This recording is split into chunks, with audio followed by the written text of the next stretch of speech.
बिस्मिल्लाहिर्रहमानिर्रहीम। अस्सलाम वालेकुम जी। लास्ट टाइम हमने चैप्टर नंबर 7 शुरू किया हुआ था कंपाउंडिंग एंड डिस्पेंसिंग के रिलेटेड। इसके चैप्टर के शुरू में हमने पढ़ा कंपाउंडिंग एंड डिस्पेंसिंग क्या होती है, उसके बाद उसका क्राइटेरिया क्या होता है कंपाउंडिंग एंड डिस्पेंसिंग का, उसका करने का तरीका क्या होता है, कंपाउंडिंग एंड डिस्पेंसिंग हम करते किस तरह से है, वो एक ब्रीफ आपको इंट्रोडक्शन था। उसके बाद हमने प्रिस्क्रिप्शन को शुरू किया और हमने पार्ट्स ऑफ प्रिस्क्रिप्शन को कंप्लीट किया। आज हमारा जो टॉपिक है वो है जी हैंडलिंग ऑफ प्रिस्क्रिप्शन। जब आपके पास एक प्रिस्क्रिप्शन आती है तो आपने उसको हैंडलिंग उसकी किस तरह करनी होती है, हैंडलिंग ऑफ प्रिस्क्रिप्शन।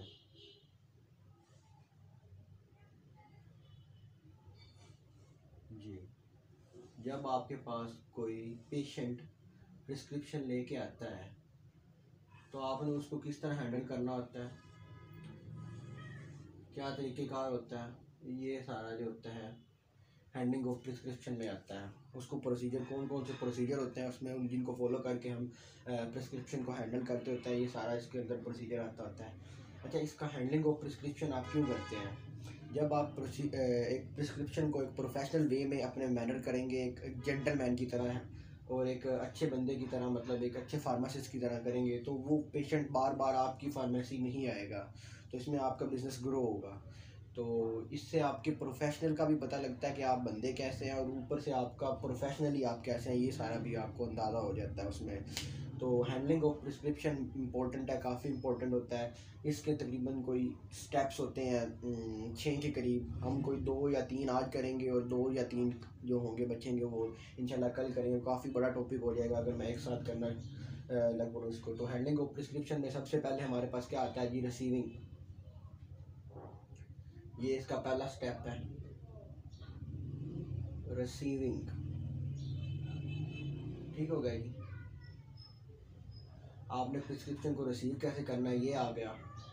फिर दूसरा हमारे पास आता है जी डोजेज कैलकुलेशन, क्योंकि जो आपको प्रिस्क्रिप्शन मिलती है उसके ऊपर अडल्ट्स की डोज लिखी होती है, अडल्ट्स के मुताबिक ऐसे ही है, अडल्ट की डोज उसके ऊपर लिखी होती है।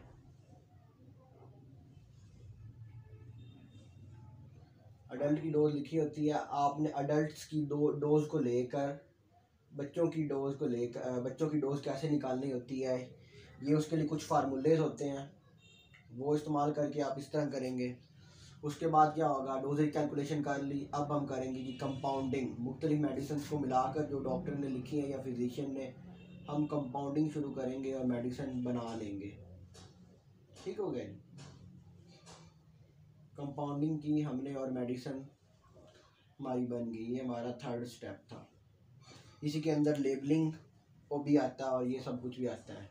फिर हमारा एक प्रोसीजर आता होता है जी फिनिशिंग।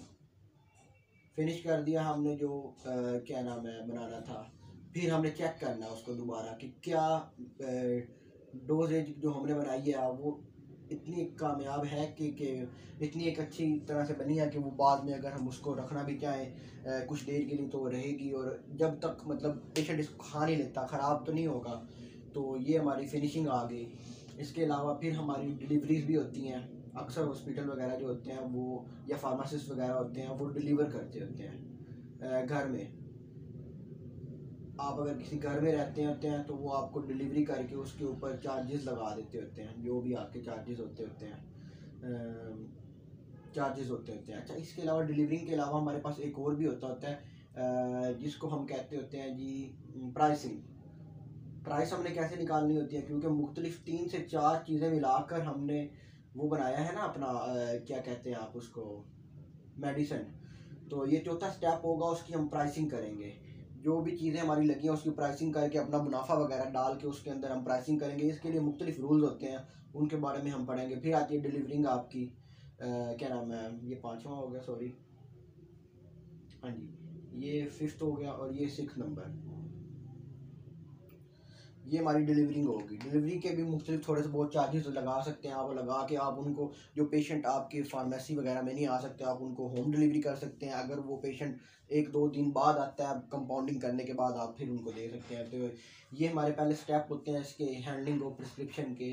सबसे पहले रिसीविंग, फिर डोजेज कैलकुलेशन, फिर कंपाउंडिंग, फिर आया आपका जी फिनिशिंग, फिर pricing and then delivery, last पे डिलीवरी आपने कर देना है।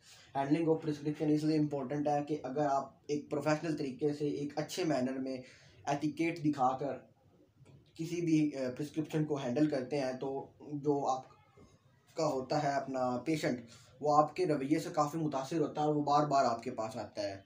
कि इस बंदे ने मेरी जो थी ना मुझे काफ़ी अच्छे तरीके से गुफ्तगू की थी खुशगवार मूड में, तो ये इस वजह से वो आपके पास आता है। तो ये हमारे पास 6 क्या नाम है स्टेप्स होते हैं।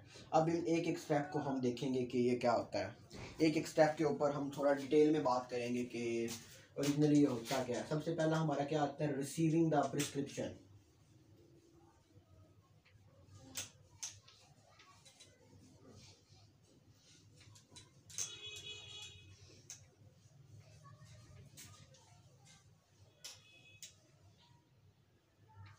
जी अच्छा जी, रिसीविंग प्रिस्क्रिप्शन।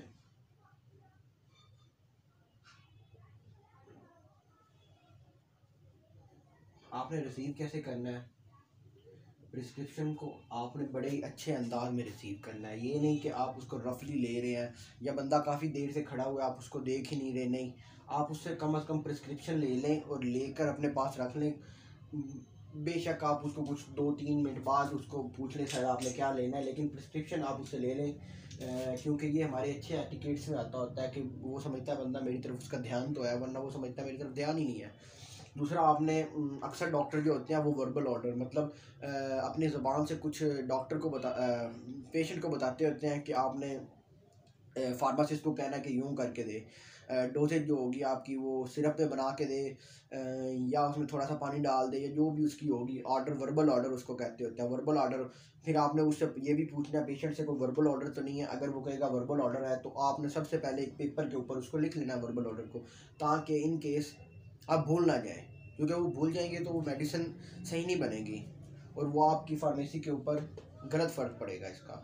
तो रिसीविंग आ गई। रिसीविंग के बाद ये रिसीविंग आपने इस तरह करनी है, रिसीव करने के बाद आपने उसको अच्छे तरीके से मतलब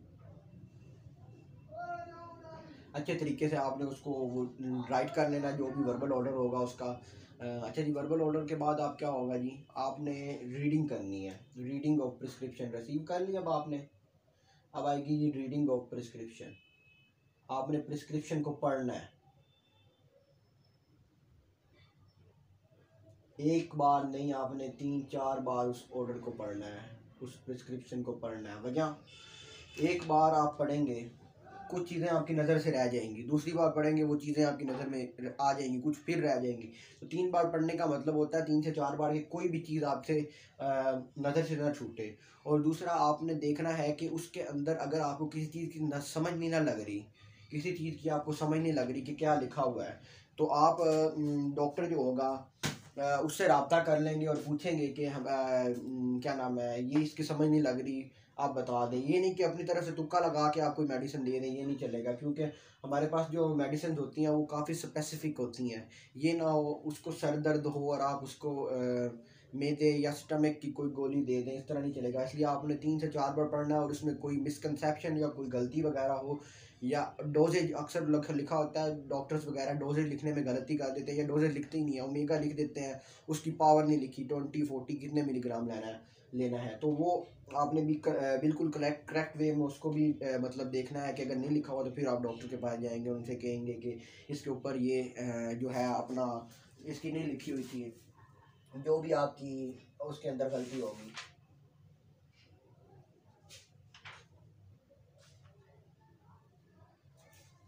अच्छा जी, इसके बाद आपका जो रिसीविंग के अंदर ही आता होता है वो होता है आपका चेकिंग।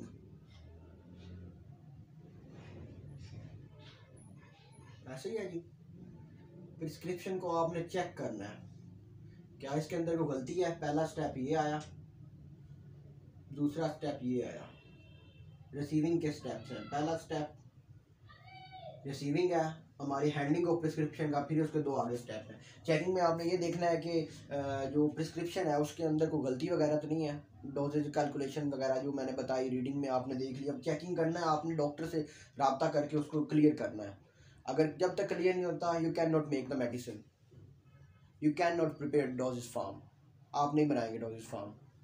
क्योंकि there is a huge probability of error की वहाँ पे काफ़ी प्रोबेबिलिटी होती है, काफ़ी वहाँ पे गुंजाइश होती है कि आपकी एरर होंगे वहाँ पे. So you have to clear in your prescription before making the medicine बनाने से पहले आपको प्रिस्क्रिप्शन क्लियर करनी होगी आपको. ये आगे हमारी रिसीविंग के बाद हमारा जो दूसरा स्टेप होता है वो होता है dosage calculation.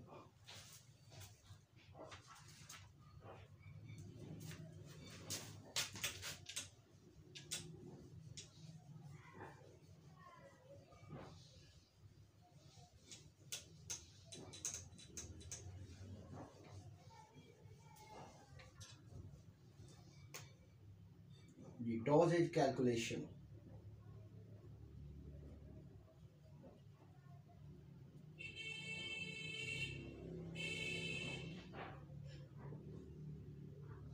You have to calculate the dosage of for a child. Doctor जो होते हैं वो आपको जो मेडिसिन वगैरह लिख के देते हैं, डोजेज लिख के देते हैं, they are for the adult. वो बच्चों के लिए नहीं, बड़ों के लिए होती हैं यूजली, ज़्यादा तौर पर. काफ़ी अब तो फिजिशियन जो होते हैं वो लिख देते होते हैं बच्चों के लिए, बट जो आपको होना चाहिए, पता होना चाहिए, वो अडल्ट की डोजेज लिखते होते हैं. अडल्ट,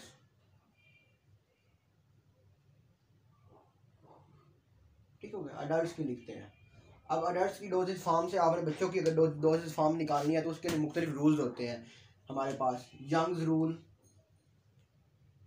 साइंटिस्ट था उसने दिया, फार्मासिस्ट साइंटिस्ट आप कह लें, मैथमेटिक्स का रूल है ये. उसके बाद काउंटिंग रूल्स, इसी तरह 2 रूल्स होते हैं. ये रूल्स आपको पता होने चाहिए ताकि आप बच्चों के लिए डोजेज फार्म कैलकुलेट कर सकें. ठीक हो गई. तो हम इसके बारे में पढ़ेंगे कि ये दोनों रूल्स क्या होते हैं. बच्चों के लिए डोजेज फार्म जो निकालने के लिए वो ये रूल्स आपको दिए गए होते हैं यहाँ पे.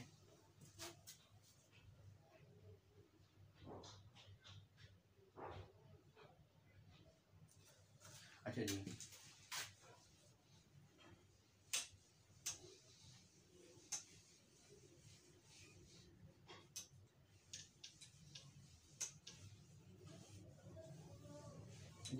Young's rule.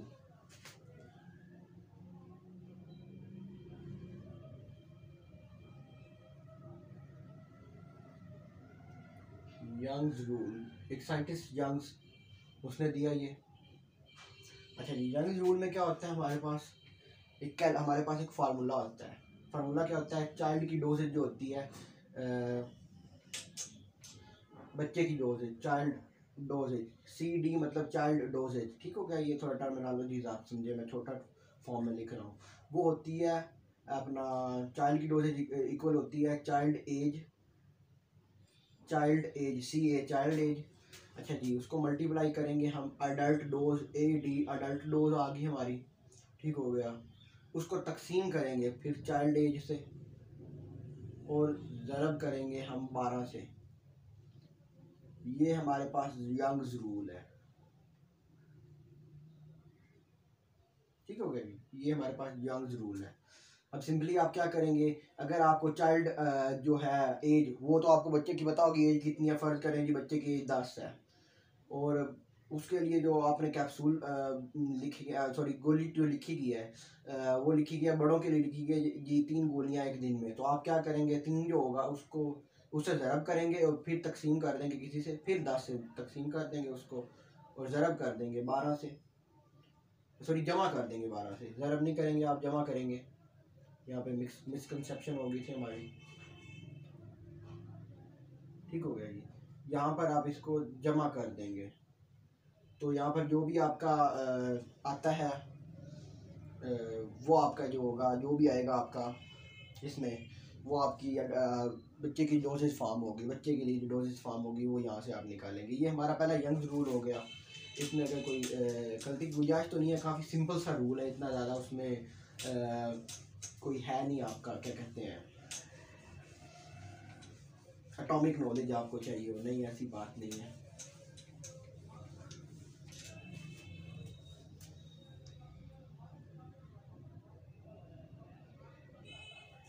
अच्छा जी, दूसरा जो हमारे पास एक और रूल आता होता है वो होता है हमारे पास क्लर्क्स रूल. क्लर्क्स ये भी एक जाहिर सी बात है, कोई साइंटिस्ट होगा उसने दिया होगा।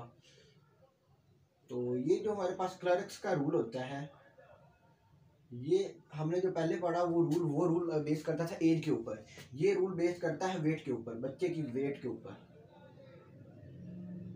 वेट बच्चे की वेट के ऊपर बेस करता है। वेट मतलब वजन जो उसका होगा, वो भी पाउंड्स में, पाउंड्स नॉट किलोग्राम्स। ये आपने ध्यान में रखना है, not kilograms pounds.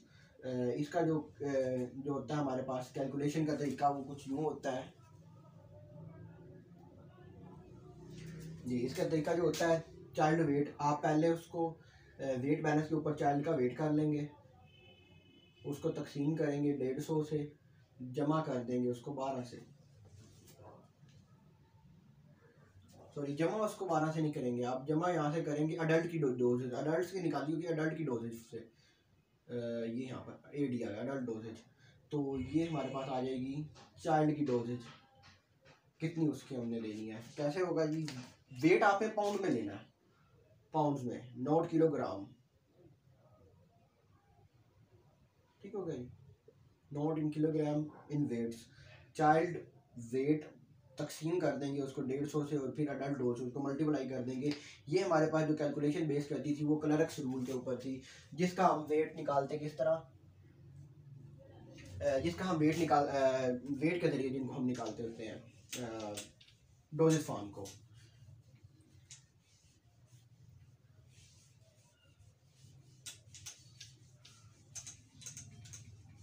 Clerks rule जो होता है, आपने ये ध्यान में रखना है कि ये वेट के ऊपर बेस करता है, पाउंड्स में वेट आप लेंगे, ऐसे नहीं लेंगे।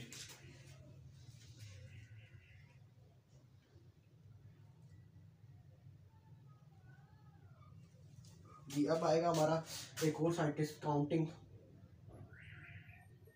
Counting rule. जी काउंटिंग, काउंटिंग का रूल जो था वो भी अब एज के ऊपर आता है जी। ये भी हमारे पास एज के ऊपर बेस करता है।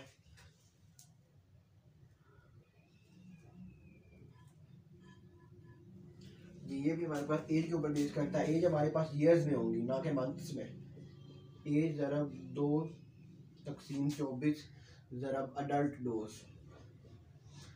ये कभी इतनी वैसे आती नहीं होती रूल्स वगैरह, मैंने कभी नहीं देखा, लेकिन आपको फिर भी जहन में होना चाहिए कि ये क्या होते हैं। ये चाइल्ड डोज होता है हमारे।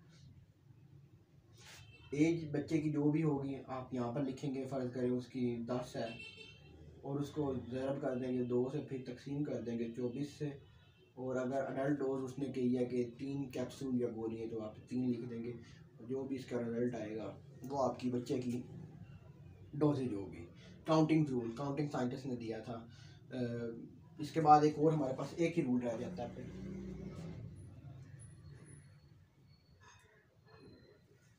ये हमारे पास फिर एक ही रह जाता है। अच्छा इन सब में डिफरेंस है, आपको डिफरेंस पता होना चाहिए कि ये किस चीज़ के ऊपर बेस करते होते हैं रूल्स जो होते हैं हमारे। अब हमारे पास जो लास्ट रूल है वो फ्राइड रूल है। फ्राइड रूल, साइंटिस्ट फ्राइड उसने दिया। अब इसमें ऊपर जो होता है ना आपका जो एज है, चाइल्ड एज मंथ्स में, महीनों में,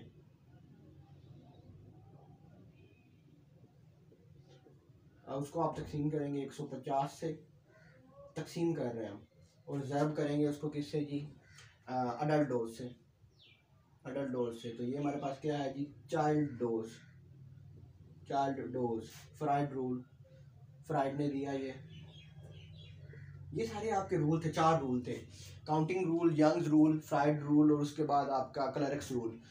जो क्लर्क्स रूल्स होता है वो वेट के ऊपर बेस करता है, बाकी सारे जो आपके रूल है वो एज के ऊपर बेस करते हैं। और जो फ्राइड रूल है वो स्पेसिफिकली मंथ्स में, अगर बच्चे की उम्र क्या नाम है 1 साल है तो आप 12 लिखेंगे, ना कि आप 1 साल 1 लिख देंगे, एरर आ जाएगी, गलती आ जाएगी उसमें। तो ये हो गया आपका।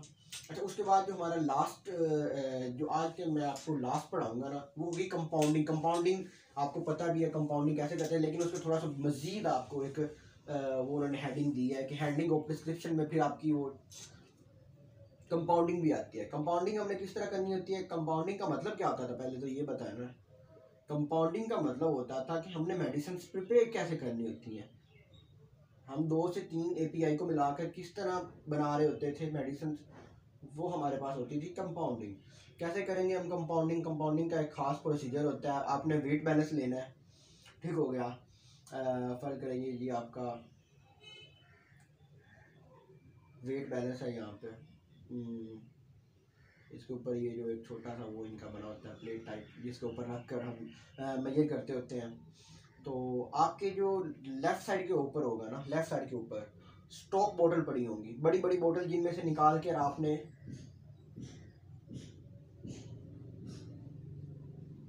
वेट करना है इनका, ठीक हो गया। यहाँ पर स्टॉक बोतल पड़ी होती हैं एक साइड पे, और आपके एक साइड के ऊपर जो आपने वेट कर लिया है उस वो रखा होगा। Weight weight API API weight कर लिया जो आपने एपीआई, वो आपने यहाँ पर रख देना, ठीक हो गया। ये आपका बैलेंस है। जगह आपकी क्लीन होनी चाहिए। यहाँ से स्टॉक बोतल के ऊपर आप यहाँ पर एक छोटा सा कागज़ टाइप रखेंगे, उसके ऊपर बोतल से या पाउडर होगा तो जो भी चीज़ के अंदर पड़ा होगा उसके अंदर यहाँ पर आप बैलेंस करेंगे। बैलेंस करने के बाद आप इस साइड पर रख देंगे। अब ये इस तरह रखने का मकसद होता है कि हमारी चीज़ें आपस में मिक्सअप ना हो जाए, क्योंकि अगर वेट बैलेंस भी तो आप इसमें मिक्स हो सकता है, हम गलत चीज़ें उठा के दे देंगे उसमें डाल देंगे, that will create a lots of confusion, को बहुत ज़्यादा कन्फ्यूजन क्रिएट हो जाएगी। उसके लिए आपका ये अच्छा, अब कंपाउंडिंग में आपका ना वो आता होता है कि आपने उसको कंपाउंडिंग करना भी कैसे होता है। वेट करने के बाद आपने कंपाउंडिंग करना होता है उसको मोर्टर एंड पेस्चर।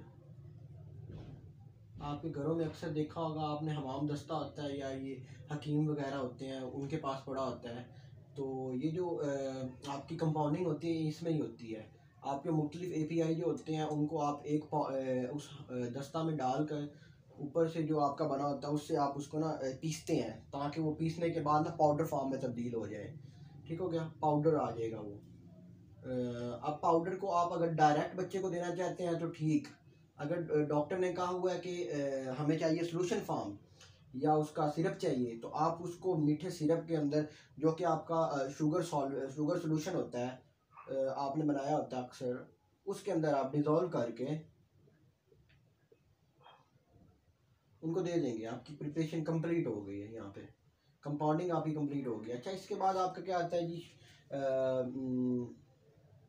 शुगर, सही तरह से लिख लें इसको।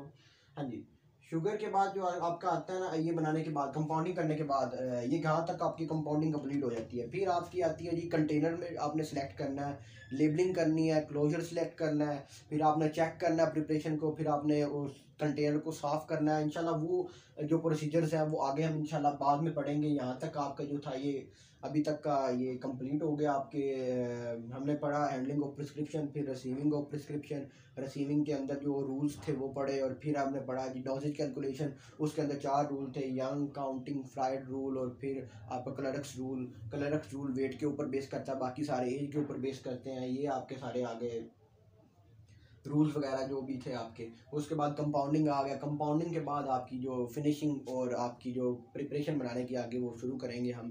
ये सारा आपका प्रोसीजर होता है। ये आपका कॉन्सेप्ट है कि आपकी practical applications of pharmaceutical chemistry, pharmaceutics मतलब में आपको ये सिखाया गया कि आप फार्मेसी में किस तरह काम करते होते हैं और उसका बेसिक एटिकेट क्या होता है, वो सारा आपको इस चैप्टर के अंदर इंशाल्लाह पता लगेगा। इसके बाद हमारा टीपीएन भी आएगा इसके अंदर, वो वेरी इंपॉर्टेंट है और काफ़ी आपको समझने वाला भी वो टॉपिक होगा, टोटल पेरेंटल न्यूट्रिशन जिसको कहते होते हैं हम इंशाल्लाह। तो ये हम आपकी जो ये होगी इंशाल्लाह इसको कैरी आउट करेंगे।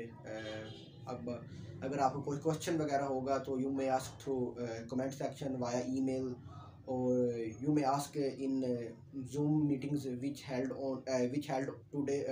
on daily basis, ठीक हो गया। तो अस्सलाम वालेकुम जी, आज के लिए इतना ही था। डेट्स इट, अल्लाह हाफिज़ जी।